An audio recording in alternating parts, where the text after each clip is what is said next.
मैं अहमद उवैस साहब ये बताइएगा, जो राजा खालिद साहब कह रहे हैं कि ये सहूलियात जो हैं ये पहले पाकिस्तान के किसी साबिक वजीर आजम को नहीं मिली, और जुल्फिकार अली भुट्टो को तो जिन कंडीशंस में रखा गया था उनकी बुक है, फिर उसके चश्मदीद गवाह सामने आए, he was sent to gallows, उनको तो फांसी देकर शहीद फिर कर दिया गया।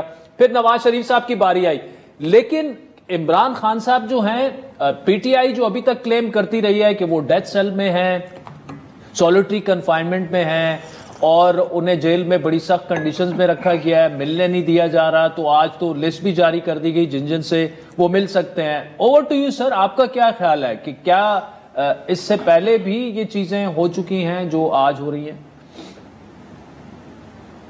देखिए ना, इमरान खान साहब को मिलने की तो इजाज़त है, पहले नाम देने पड़ते हैं, उसके बाद वो उनकी परमिशन जो है वो दी जाती है।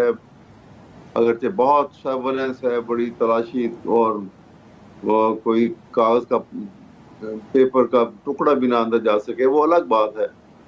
और इमरान खान ने तो कभी कोई कंप्लेंट नहीं की, वैसे ना उन्होंने किसी किस्म की कंप्लेंट की है, और जेल है बहरहाल।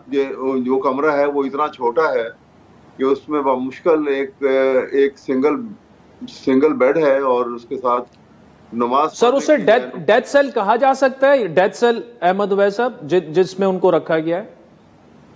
नहीं, डेथ सेल तो आप उसको मत, जिस तरीके से वो बना हुआ है उसको तो आप डेथ सेल नहीं कहेंगे ना। डेथ सेल की तो और बहुत सारी जो होती हैं, वो आई डोंट से कि वो उसको डेथ सेल कहा जाएगा, लेकिन कमरा बहुत छोटा है वैसे, इसमें कोई शक नहीं है, जिसमें एक टेबल के ऊपर कूलर है और साथ साथ बस बाकी बुक्स भी उनको अवेलेबल हैं वैसे, जिसमें जो जो जो चीजें देखने वाली हैं।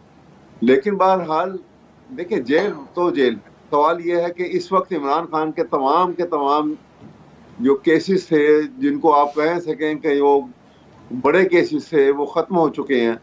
और एक ऐसा केस कि जिसमें पाकिस्तान में शरिया लॉ की भी तस्लील हो रही है, कुरान और सुन्ना की भी तस्लील हो रही है, और पाकिस्तान के कानून की भी तस्लील है, आइन की भी तस्लील है।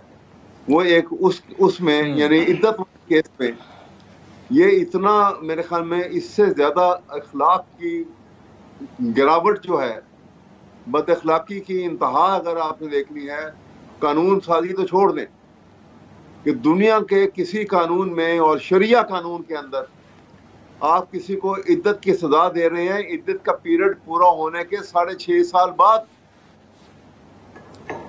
कभी ऐसा भी दुनिया में हुआ है?